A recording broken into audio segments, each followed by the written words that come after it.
let's get into this thing with MIDI guitar and Aftertouch now. It's long overdue, and I said a while ago I should do this video and I haven't gotten around to it, but here goes. To begin with, I think all of us feel at least somewhat bewildered by the idea of Aftertouch and MIDI guitar. What we normally associate with Aftertouch is, of course, things like this. We have a keyboard and we can press it. I'll get a note for pressing this key, but even after having pressed it sort of all the way down, I can press it some more, and Aftertouch is then being routed to control vibrato, volume, or other parameters. There are two types. The most common is the channel Aftertouch, also known as channel pressure. That's mono Aftertouch or mono pressure. There are different names for the same thing here. And less common is the polyphonic Aftertouch, which allows each key being held and to transmit a separate independent Aftertouch value. This is just to separate these two different versions of Aftertouch to begin with. So you have the first one, the monophonic one, where you have this highest value that's going to cover all pressed notes, or sending the same data for all pressed notes. And you have the latter one that sends individual data per note. And this is the one that's interesting for MIDI guitar. Now, why the name Aftertouch to begin with? It's not like we can get any data out of the guitar that tells the software how hard we press the note. For those that actually believe that that's the case, a very fast way of explaining how this works is when you pick a note, you set into motion some vibrations in the air and inside of the guitar, and that's the resonance of the guitar, picked up by the pickups, of course, translated into an electronic version of that audio information. That's going into the audio interface as that audio wave. From the audio interface, it's being translated into data. The thing that goes into MIDI Guitar 2, once we get that information from the pickup here into the computer and into the software, is related to velocities and note values and stuff like this. Aftertouch is created inside of MIDI Guitar 2. You can look in the help box.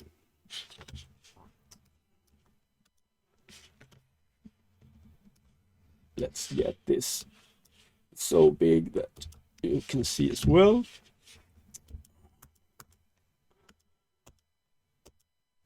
Here we are in the articulation box. You have like bends, you have legato, and you have Aftertouch. And things we're interested in now is Aftertouch.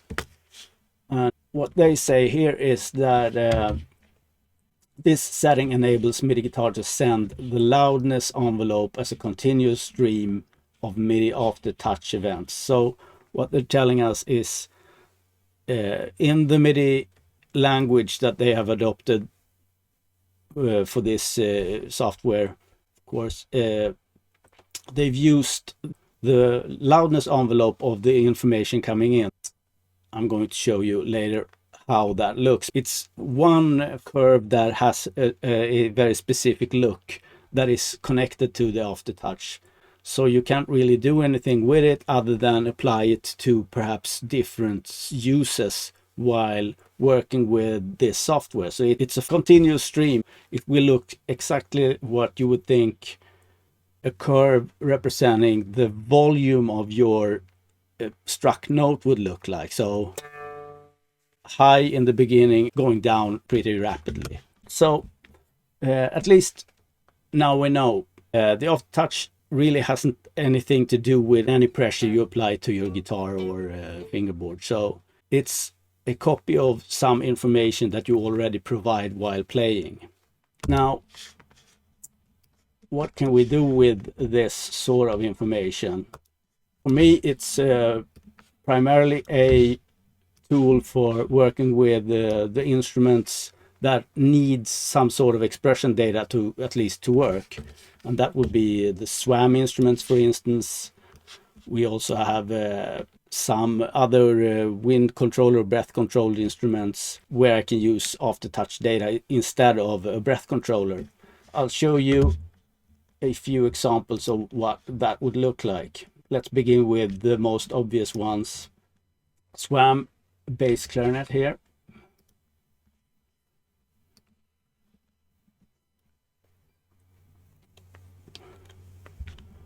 And as with everything, I must arm that track for the information that's coming in from the audio track that I have MIDI guitar on to go into those MIDI tracks with the instruments on. Though they need to be armed for that information to be relayed that way. So now I have at least the connection between MIDI guitar into that instrument. You're gonna see here that it says expression controller not received. Please move your expression controller. This is primarily, as I said, what I'm using Aftertouch in MIDI guitar for, or at least what I've used it for before I had a breath controller or expression pedal. And this is also the perfect tool to use if you're taking, say, your iPad with you, and the only thing you want to be working with is your iPad and your guitar.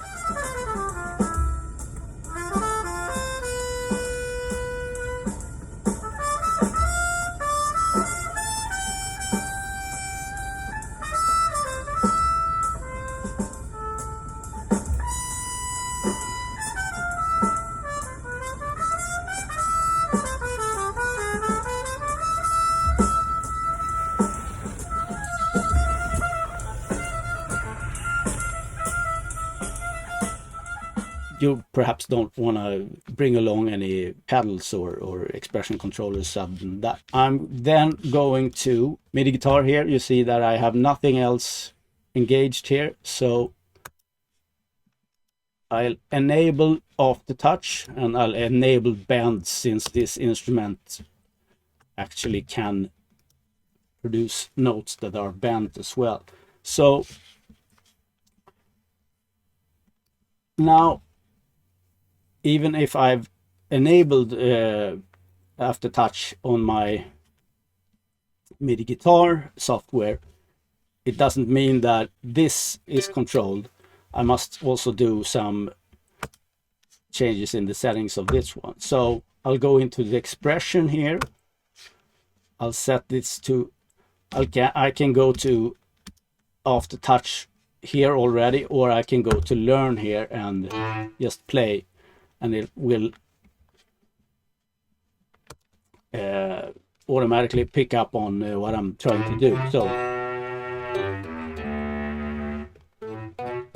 So now this is not optimized for MIDI guitar, this preset, but if I use one of my own presets that I have from before, I can use this MIDI guitar bend range 2.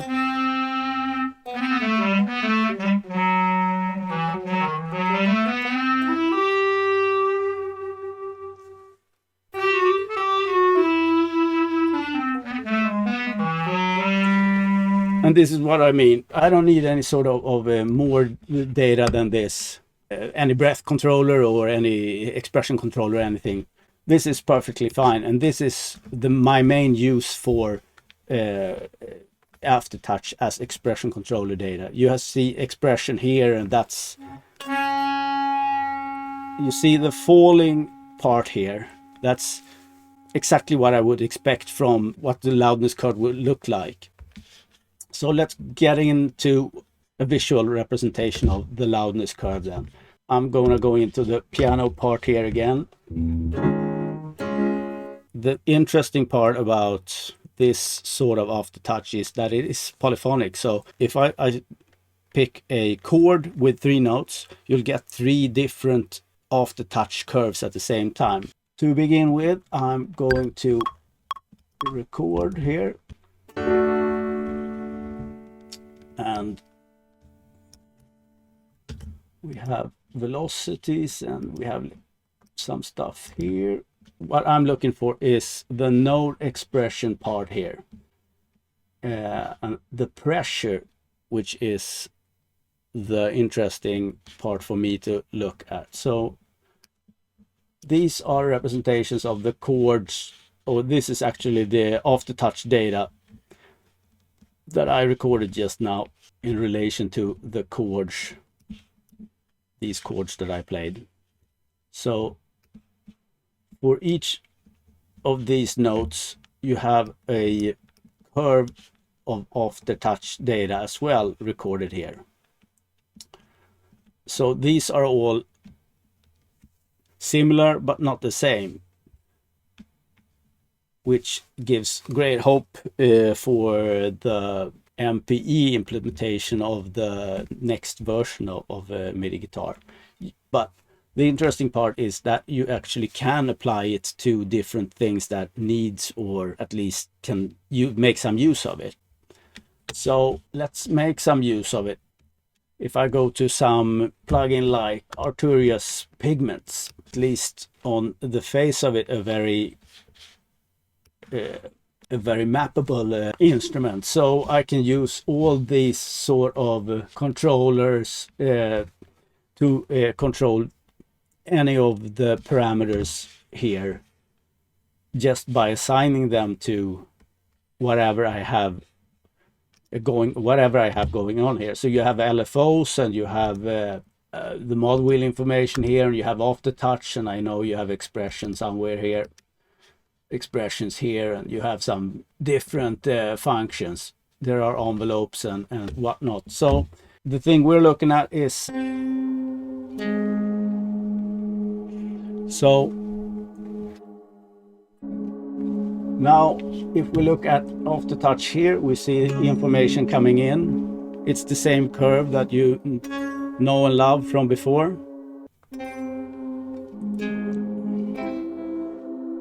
Here I of course can't generate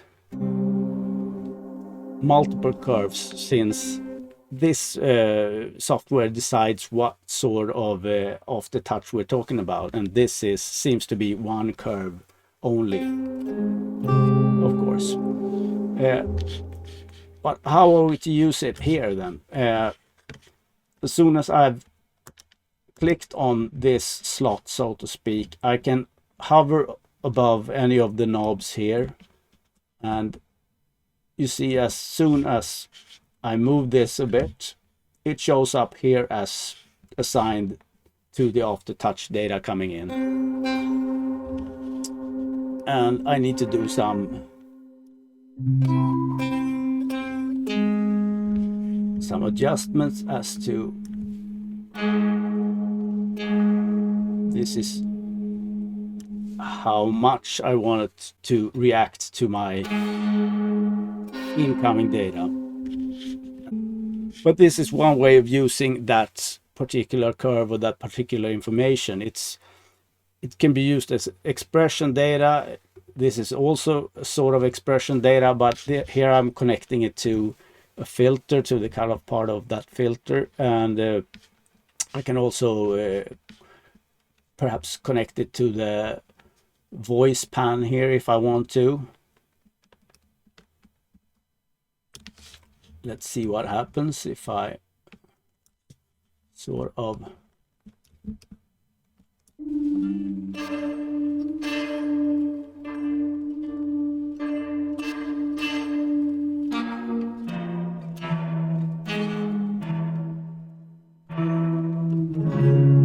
I guess you can hear it if you have headphones on.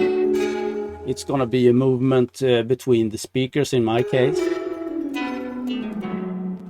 And that's a movement from left to right or right to left, depending on polarity here. It's going to be the same all the time, but it's at least a movement. And these are kind of the things that I would use this sort of curve for. The reason for calling it aftertouch is purely historical, I would guess it's the way for Jamorigin to use the existing language they were adopting for the software. So whether or not you like the name or not is kind of irrelevant. It's a function for you to use or not use if you want to, but I think it's a great addition to the software as is, since you can control a lot of stuff that you wouldn't be able to do just with outgoing, say, velocities and just MIDI data in the straight normal sense. So the other thing I'm going to look at is, if you go to MIDI FX here, you have something called Aftertouch2CC here. If we move it away from that dreaded first setting, that is CC7, which is volume, it tends to mess with the instruments that you use. So I've set it to MIDI CC11 now. That's the same as using an expression pedal, for instance. So let's take a recent instrument, recent studios.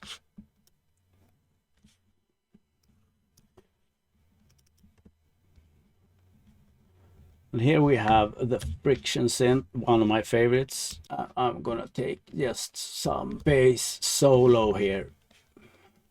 You see that in the articulation box here, they have assigned mod wheel for controlling the expression. Since I've chosen CC11 here, I can use expression instead, which is the CC11.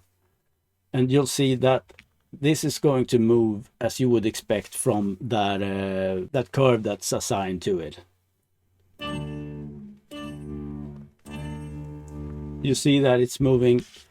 It kind of sounds weird, and that's because I haven't set the pitch bend data according to what I have in the MIDI guitar. They should match always. So the only thing I've added besides my note information coming in from my guitar is actually the expression data that's coming from Aftertouch-2CC here. You don't see that, but now you see. Here's Aftertouch-2CC, and I've set it to CC11, which makes it send out controller CC11 messages. And that's what picked up when I choose expression here. That's what the software is expecting. If I were to change this to breath controller, for instance, it's expecting CC2 instead. So you see that it doesn't move anymore. But in the best case, I can change here. I can change this to CC2 and have it work. Now it's on CC2, and you see it's moving like expected. It follows that loudness envelope curve that we went over in the beginning. I can actually set this to mod wheel if I want to. So, and I send information on CC1. That's when a software is set to take on information for a mod wheel, it's expecting information on CC1.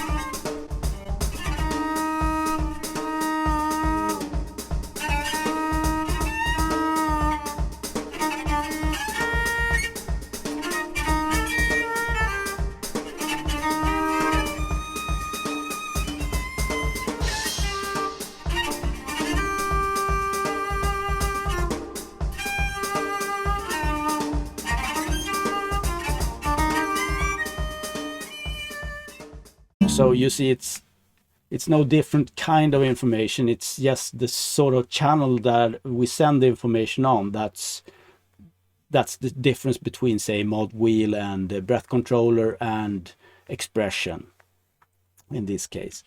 Aftertouch in itself is sort of different. It's not a CC. So that's why this addition is really helpful. This turns the aftertouch, that is its own kind of information, into CC information that's very useful in most cases. So you've seen me work this kind of articulation in the friction synth with 3 different kinds of CC values, CC11, CC2 and CC1, which is equivalent to expression, breath controller and mod wheel respectively. So this is mostly all the things you need to know about Aftertouch and Aftertouch2CC here. Now get out and apply this to your favorite synths, controlling filters or volumes or panning or whatever. And now you know what it is, and now you know what it isn't. That would be the greatest part of knowing stuff. The most valuable part here is perhaps the information that it's nothing coming in from outside. It's generated inside of MIDI Guitar 2 as a copy of a value that you were already providing by playing your normal playing style. So hope you got something out of this. I